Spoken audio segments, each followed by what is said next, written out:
Tunalibariki jina lako kwa Mungu mwema. Meruhusia tena tufike mwepo wako, ubarikiwe milele. Ni wewe tumekushaona hapa. Shuke Bwana wa majeshi, wazi pamoja nasi mwanzo hadi mwisho. Tembelee dada, utembelee ndugu. Yebelemee mwanadamu akifika hapa, yebelemee mwenyewe, hakuna kiamana anaweza kutupatia. Ndio maana ushuke ndani ya mkutano huu, uanzie kumimbara hadi kiti ya mwisho, kitawala mkutano yote mshina la Bwana Yesu Kristo. Mhubiri mutie kando, sisi ambao taimo mutie kando, dada ndugu mutie kando, uingie mkazi Seigneur Yesu. Acha basi tukuone, utuzungumzie. Wewe mwenyewe yebelemee ukamate kontrole ya mkutano yote. Mahewa zote za wachawi za warozi zinaweza kwa zimetufuata kuzuru mkutano huu. Tunasifukuza mshina la Bwana Yesu Kristo. Nikupendeze mama usima, wewe contrôler situation. Asante kwa kuwa utakuwa pamoja nasi mwanzo hadi mwisho, mjina la Bwana Yesu Kristo. Amen. Basi sema hapa shukrani. Namshukuru Mungu wa Abraham, Mungu wa Pastor Polycarpe sana. Vraiment mtoto wangu alishambuliwa sana na pepo ya magonjwa, lakini kupitia maombi ya Pastor pepo ilikimbia. Na kwa leo mtoto ni mzima. Kweli Mungu abariki yote mwenye anaombea kwa wagonjwa.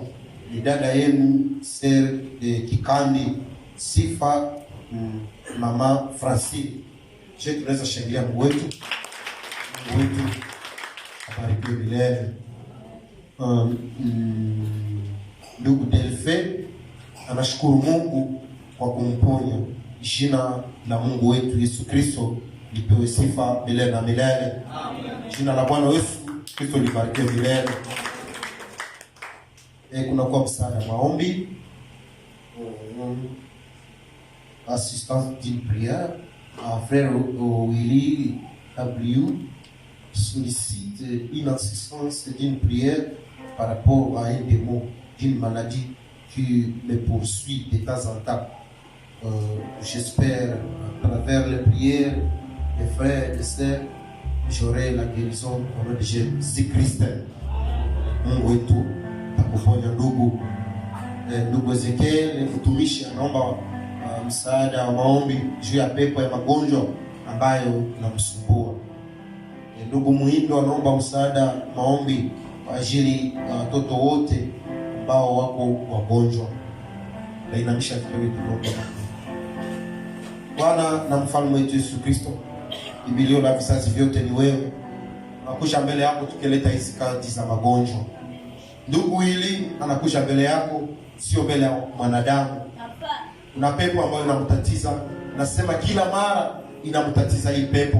Ndio maana nakishtaki mbele ya watoto wa Mungu. Na sisi tukiwa na nia moja, yebenebe tunafukuza ile pepo ambayo inasumbua ndugu, mshina la Bwana Yesu Kristo. Ndugu apate uponyaji. Yebenebe tangia magharibi ashuhudie kwamba kweli kweli walipoomba Mungu alifanya muujiza. Tunaombea ndugu Ezekiel mtumishi. Kuna pepo ya magonjwa ambayo inamsumbua, ndio maana haiko katikati yetu. Hata mkitanda ya magonjwa kwenye anapatikana, nasukuma kolonde fei muguse, imuponye mshina la Bwana Yesu Kristo. Kupona ya ndugu, sifa na heshima zitakurudia. Tunaiomba sana kanisa mshina la Yesu Kristo. Ndugu Muhindo analeta watoto wake ambao ni wagonjwa mikono yako. Hadi wanakuwa Seigneur. Acha kolonde fa waguse. Sansi nebeneme ya Roho Mtakatifu na ituma nebeneme kwenye wale watoto wako. Magonjwa yote ambayo yanawatatiza, mashina yote wanaweza ipatia ni mapepo. Tunasifukuza mshina la Bwana Yesu Kristo. Watoto wale wapate geriso. Asante Mungu kwa kuwa yote utukufu itakurudia. Tunaacha kadi hizi mikono yako, jina la Bwana Yesu Kristo. Amen.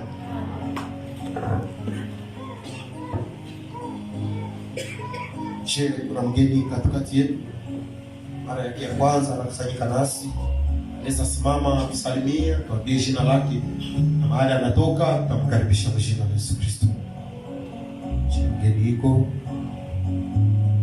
Tunafurahi sana kusikika na dada Leslie.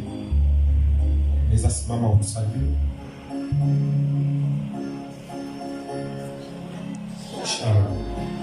Mungu akubariki katikati yetu. Je, kwa mwingine anaweza kubaki? Basi kuna Mungu. Mungu awabariki sana. Naibia Mungu wetu. Sema na kila mwenye pumzi amsifu Bwana. Tema numéro 1061 katika Biblia. L'amour de Dieu est si merveilleux, l'amour de Dieu est si merveilleux, l'amour de Dieu, oh, est si merveilleux, oh, bien là, oh, l'amour de Dieu, oh, est si merveilleux, l'amour de Dieu, oh, est si merveilleux, l'amour de Dieu, oh, est si merveilleux, oh, bien là, oh, l'amour de Dieu.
Seigneur vous bénisse.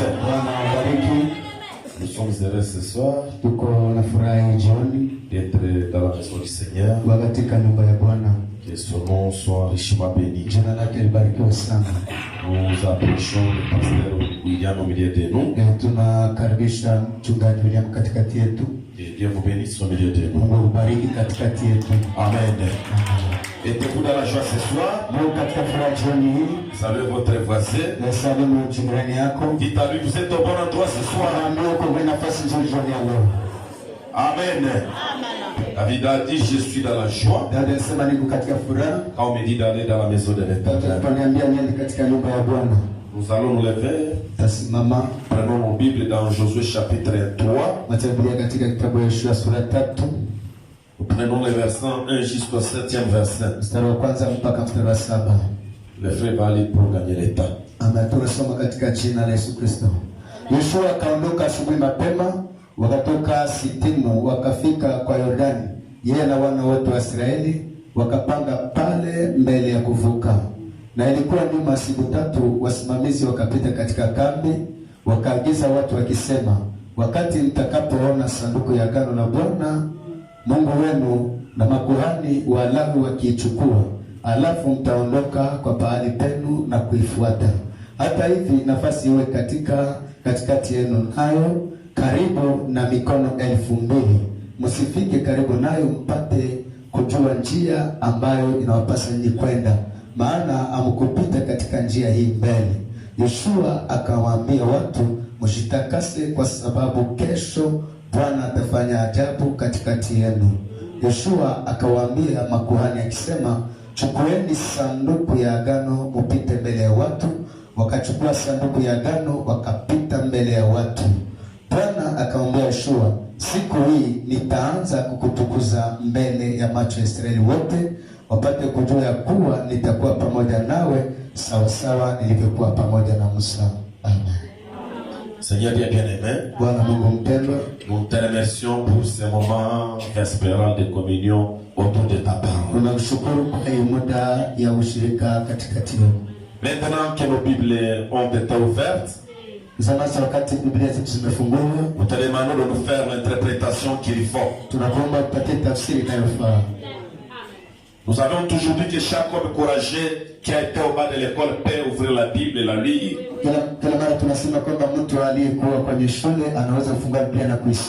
Mais le seul qui donne l'interprétation, c'est toi seul.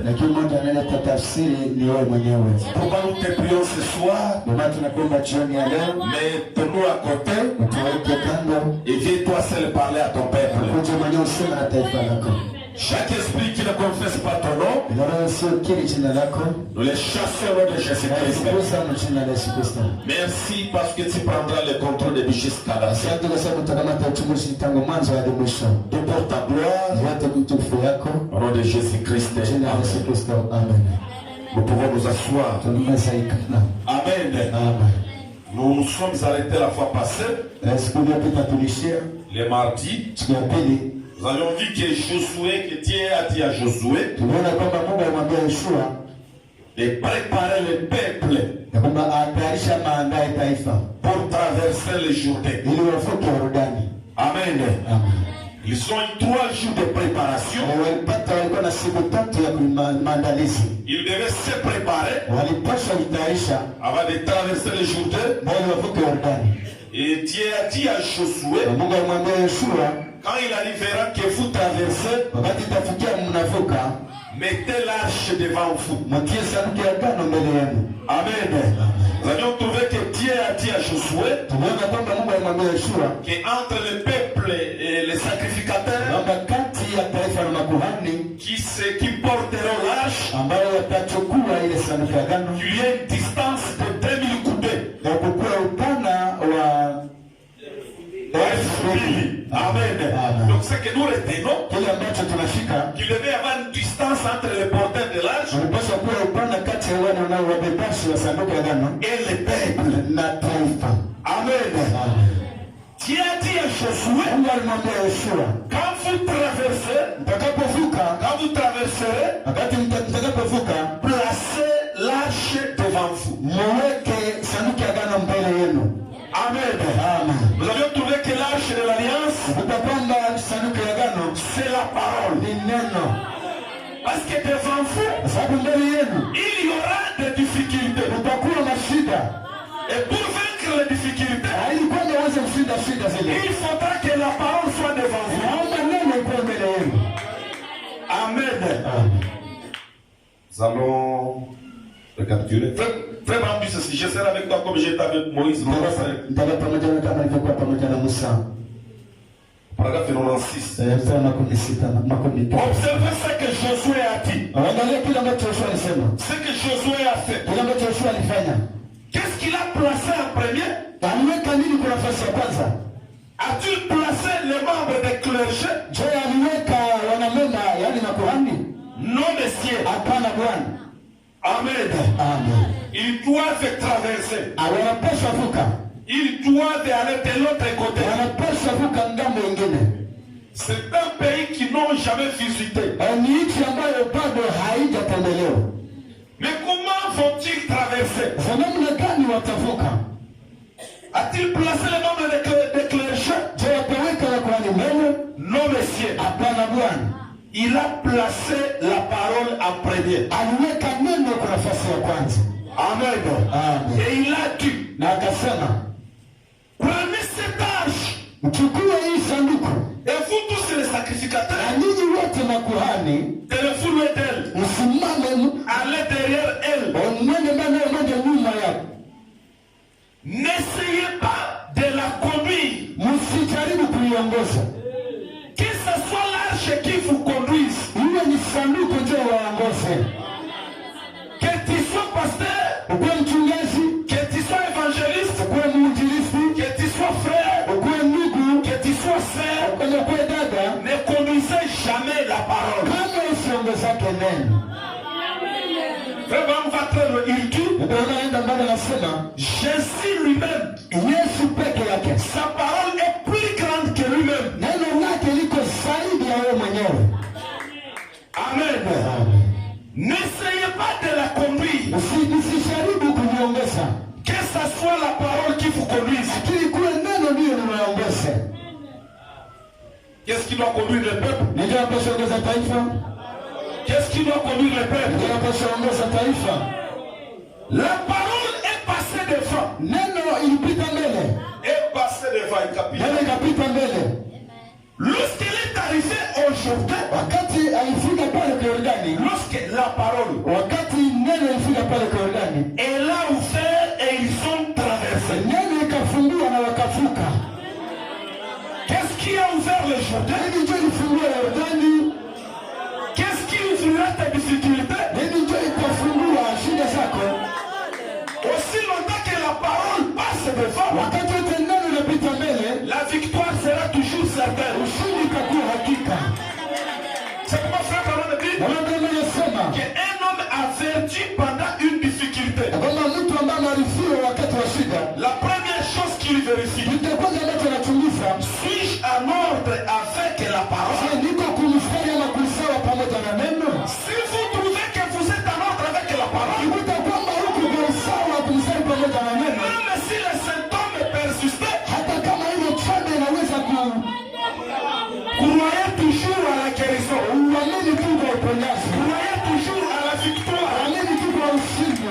Le diable c'est un épouvantail. Shetani kiogopesha, Le diable c'est un buffet. shetani ni mlango, Le diable c'est un chien sans dents. shetani ni ile haina meno, Le diable c'est une foudre sans tonnerre. shetani ni radi yenye haina Le meno, diable c'est un appel sans aiguillon. shetani ni nyuki yenye na mkuki. La fin du diable, Mwisho ya shetani il doit être vaincu.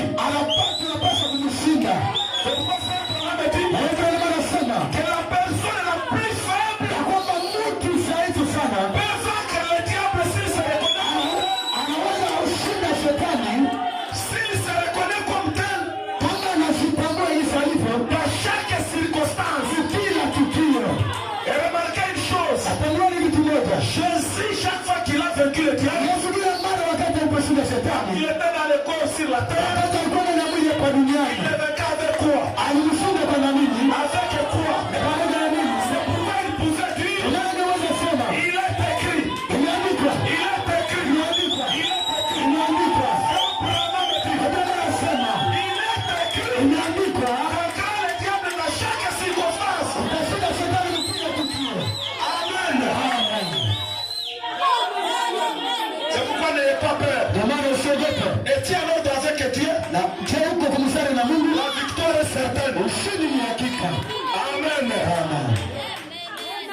La parole est passée devant. Neno ilipita mbele. Faites passer la parole dans ta vie de chaque circonstance. Pitisha neno mbele mkila tukio maisha yako. Et la parole a ouvert les Jourdains. Na neno ikafungua Yordani. La parole ouvrira ton Jourdain. Neno itafungua Yordani yako. Est-ce que quelqu'un peut dire amen? Écoutez. Dans sa première campagne, il a pensé aux choses importantes. Il a fait une raison pour cela. Il a fait une raison. Parce que Dieu lui avait donné cet ordre. Josué avait une raison pour cela. Et Dieu lui avait donné l'ordre. Il a dit à Josué, reste avec la parole. Grâce tabernacle, restez avec la parole. Frères et sœurs, restez avec la parole. N'abandonnez jamais la parole. N'adaptez jamais la parole. Adaptez. Vous avez lu la citation de mardi. Nous interdit d'adapter la parole. Il faut la faire agir selon qu'il est écrit. Amen. Écoutez, il avait une raison pour cela, parce que Dieu lui avait donné cet ordre. Reste avec la parole.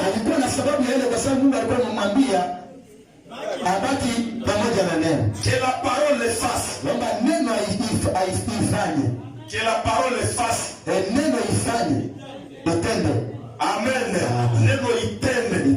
À chaque campagne, il s'avançait dans la bataille. Parce que Dieu l'avait cherché de placer l'arche en première. Parce que Dieu l'avait cherché de placer l'arche en premier. Amen. Après que l'arche s'était avancée, qu'est-ce qu'ils avançaient alors? Des chants. Amen. C'est pourquoi nous croyons aux chants. Des joueurs d'instruments. Avant que le combat ait lieu. Vraiment, on dit Alléluia. L'arche, le chant, les joueurs d'instruments. Amen. Écoutez. Dans la même prédication, paragraphe 5, Frère Branham dit, nous sommes, alléluia, nous sommes obligés de vaincre. Tu es obligé de vaincre. C'est l'impératif. Frère, tu es obligé de vaincre. Toi, tu es obligé de vaincre. Cette église est obligée de vaincre.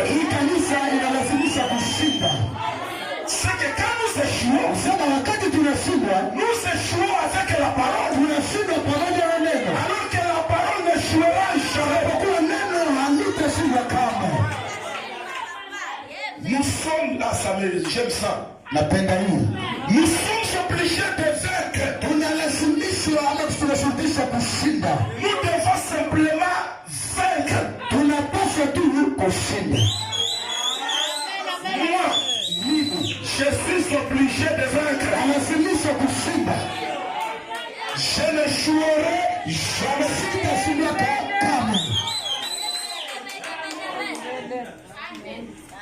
Il est interdit d'échouer dans ce message.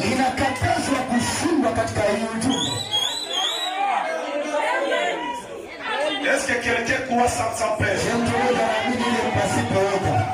Ce n'est pas question de votre voisin. Ce n'est pas question de ton ami.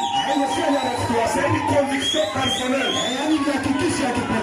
Nous sommes obligés de vaincre dans ce message.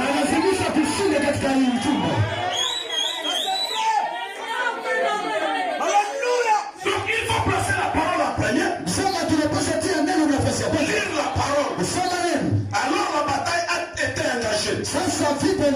N'est-ce pas que nous avons déjà lu la parole? Nous sommes obligés de vaincre. Nous devons simplement vaincre. Même si ta situation s'empirait, tu es obligé de vaincre. Ne fléchissez jamais les genoux devant le diable.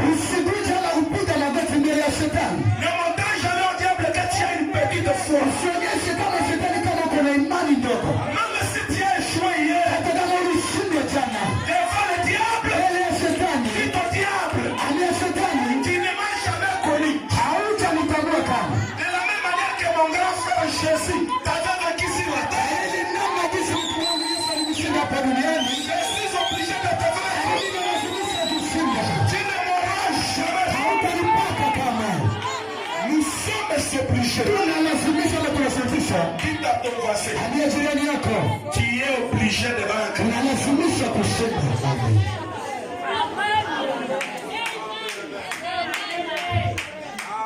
Abraham dit que le vainqueur ne lâche pas. S'il ne répond pas à 6 heures, il répondra à 7 heures. S'il n'a pas répondu à 7 heures, il répondra à 8 heures.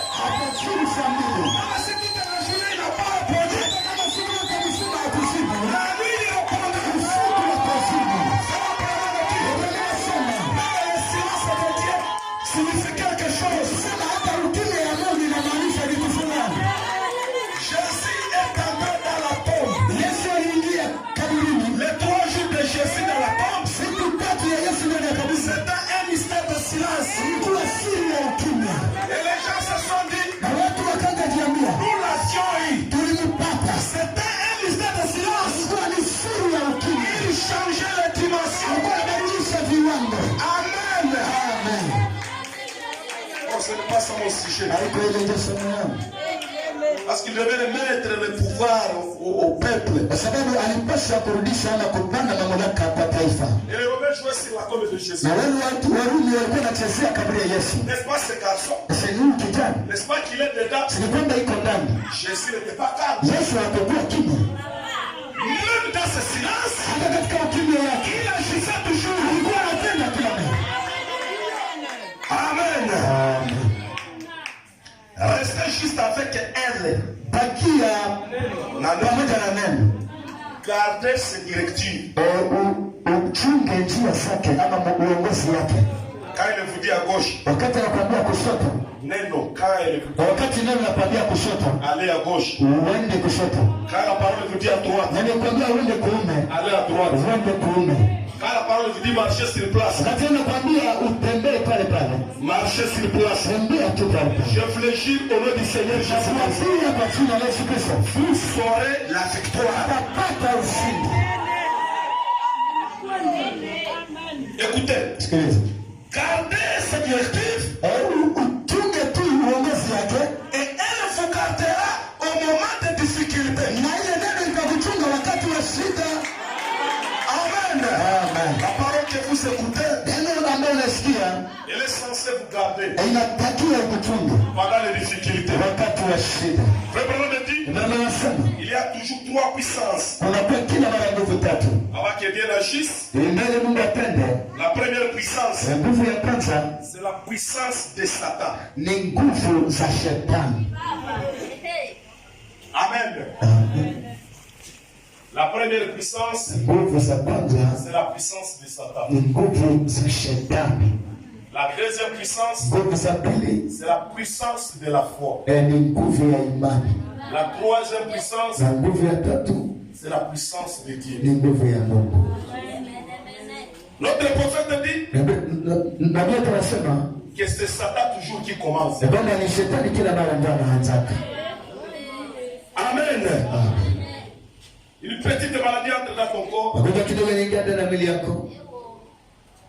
Il te tourmente. Qui a commencé? Est-ce que quand il commence à dire que la guérison n'existe plus? La guérison existe encore. Amen. Parce que nous retrouvons Josué devant le Jourdain. Le Branham nous a dit la fois passée. Dieu lui-même amène ses enfants aujourd'hui au mois d'avril. Il y avait la boue. Il y avait, les eaux étaient triplées.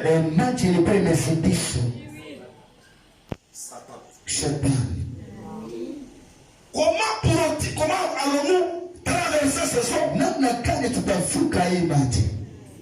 Dieu avait déjà ordonné à Josué que l'arche passe devant. Amen. Et Josué était calme. C'est pourquoi Abraham dit que ce sont les eaux moins profondes qui font beaucoup de bruit. Et quand vous voulez pêcher, ce sont les eaux moins profondes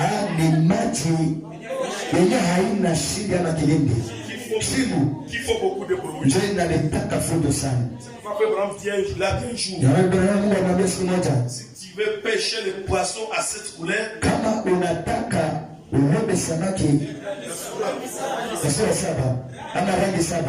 quitter un peu les parages des eaux.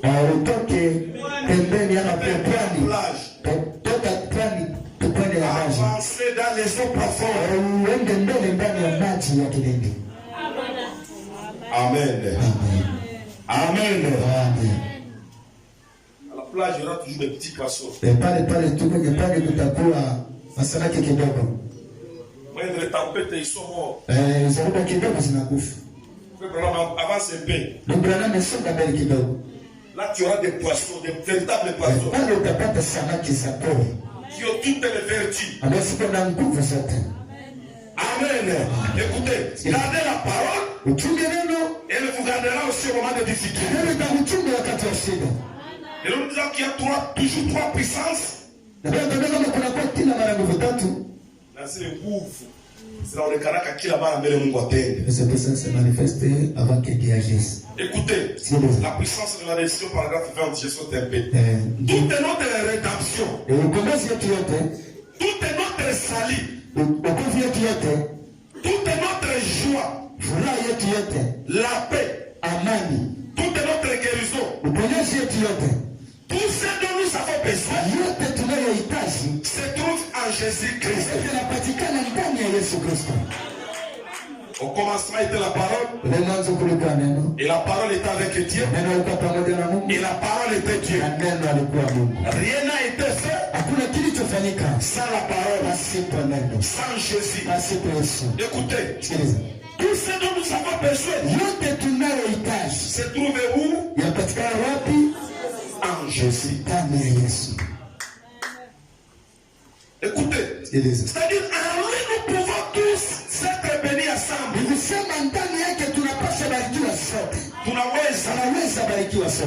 En lui nous pouvons tous être bénis ensemble. Eh bien, quand nous avons d'abord pensé que nous avions pris le sujet de ce livre d'Exode, parce que notre exode est purement spirituel. Dans le premier exode, il marchait avec les fardeaux. Mais dans notre exode, nous le faisons spirituellement. Nous avons découvert trois grandes puissances. La puissance de Satan. Amen. Satan n'est pas un recrue. Satan, c'est un ancien combattant.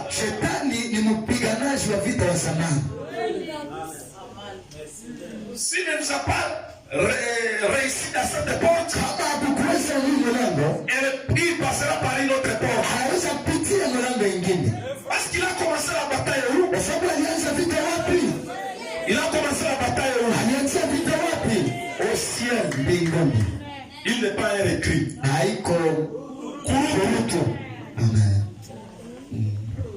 La puissance de Satan. Ya pili, la puissance de la foi. Nguvu ya imani. Et la puissance de Dieu. Na nguvu za Mungu. Amen. Amen. Il y a toujours le diable qui commence. Yalibana ni shetani tu anaanza.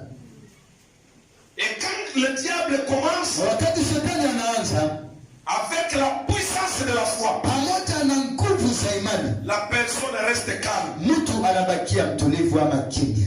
L'homme qui a la foi ne s'agite pas. Mtu anayekuwa na imani hawezi kubabaika. Il est calme. Yeye anatulia. Il contrôle toute la situation. Yeye anachunguza hali yote.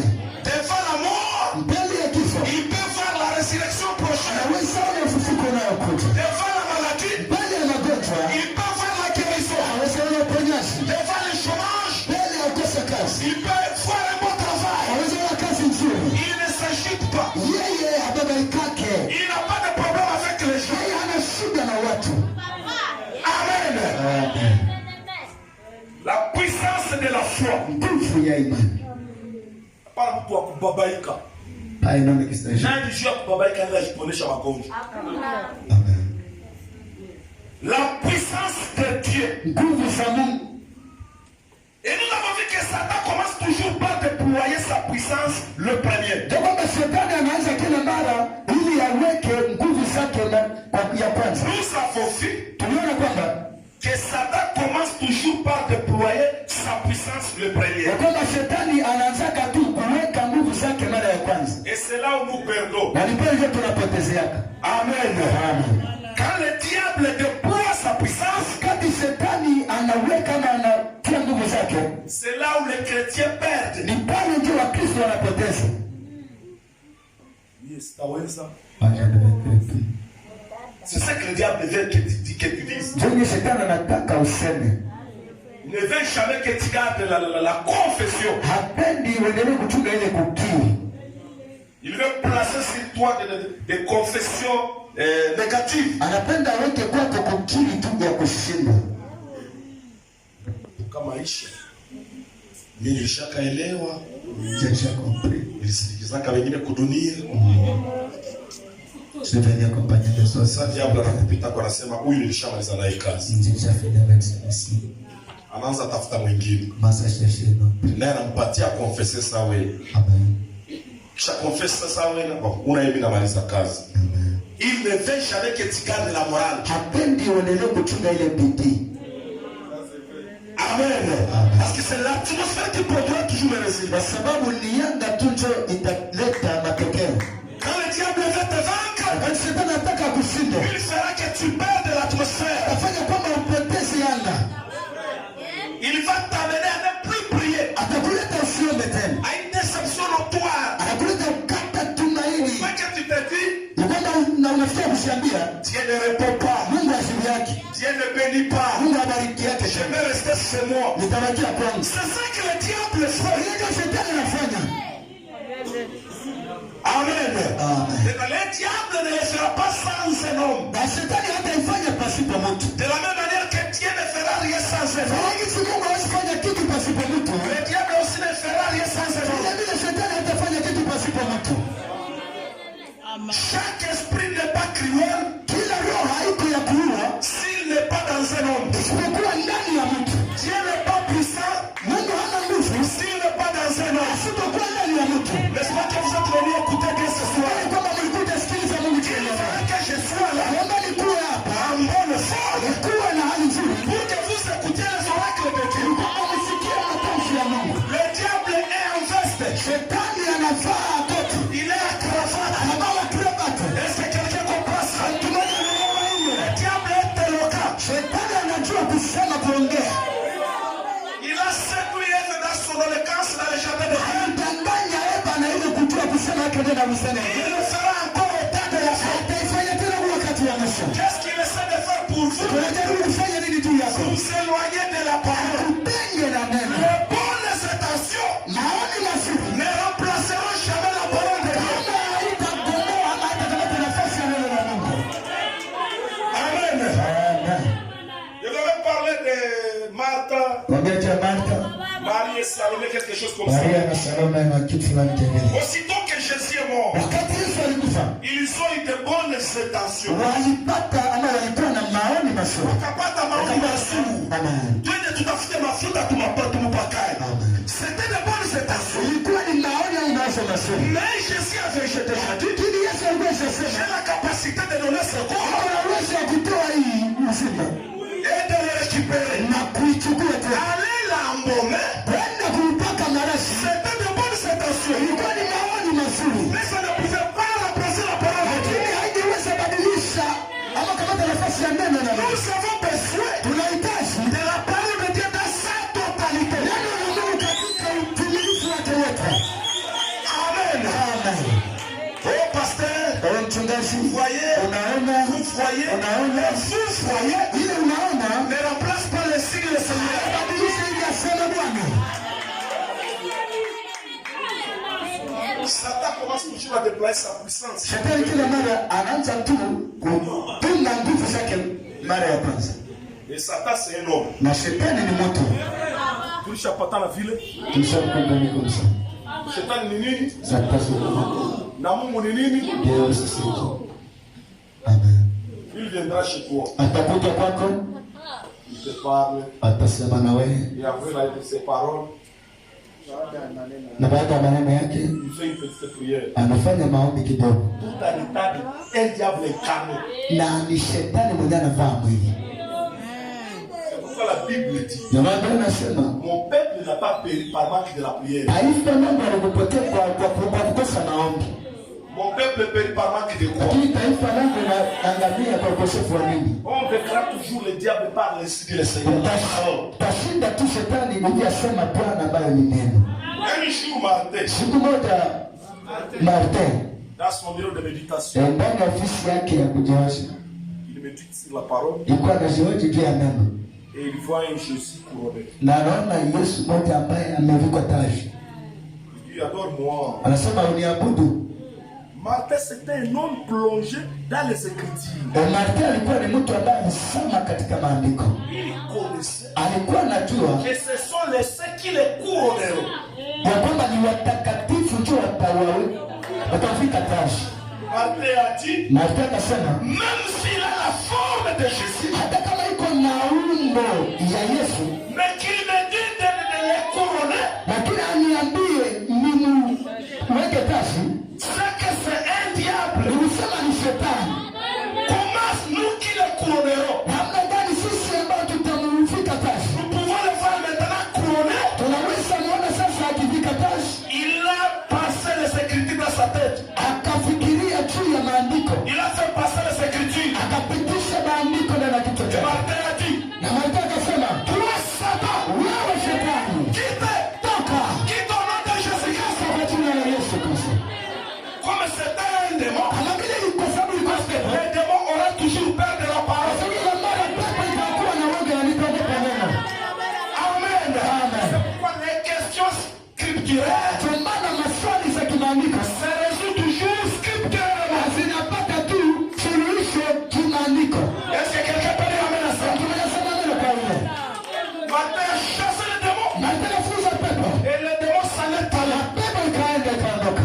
Amen. Amen. La puissance de Dieu. Nguvu ya Mungu. Et nous avons vu que Satan commence toujours par déployer sa puissance le premier. Tunajua kwamba shetani anaanza tu kutuma nguvu zake mara ya kwanza. Observez ces petites choses lorsqu'elles surgissent. Il commence en premier. Tungele kitu maana wakati inatokea na inaanza mara ya kwanza. Je voulais que chacun retienne ça. Nataka kila mmoja ashike hii. Vous connaissez les champignons? Unajua ile boyoka Comment ils poussent la nuit namna gani inaota usiku et meurent les jours suivants? na inakufa siku inayofuata. Les champignons poussent. Boyoka inaota Usiku unakutana ule kesha wote. Amen. Ile lendemain Na kesho inafanya nini? inaoza. C'est ça le diable. Ule ndio shetani. Il ne peut pas résister. Hawezi vumilia.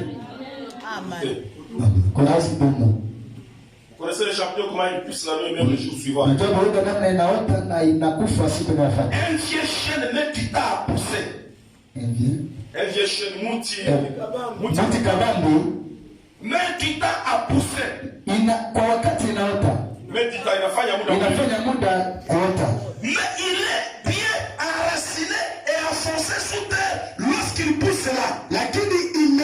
inaweka mizizi yake ndani ya udongo wakati inaota vile. Et frère Branham dit, Na Bwana anasema plus il y a une petite tempête, na zaidi kuna kuwa ile zoruba plus le vieux chêne enfonce ses racines. zaidi ile mti inakaza mizizi yake. C'est pas ça Branham dit. Bwana anasema Il faut toujours tirer attention kama ufanye kile mara maisha que les hommes qui sont passés par plusieurs épreuves et qui sont restés debout. pamoja na watu ambao wamepitia majaribu mingi na waendelea kusimama. Ce sont des hommes qui ont la foi. Ni watu wanaokuwa na imani. Ce sont des hommes qui peuvent changer l'histoire. Watu wanaweza badilisha historia. Il connaît où il se tient, Wanajua wanasimama wapi. d'où il vient, Wapi wanatoka. où ils sont Wapi wako. et où ils vont. Na wapi wanaenda.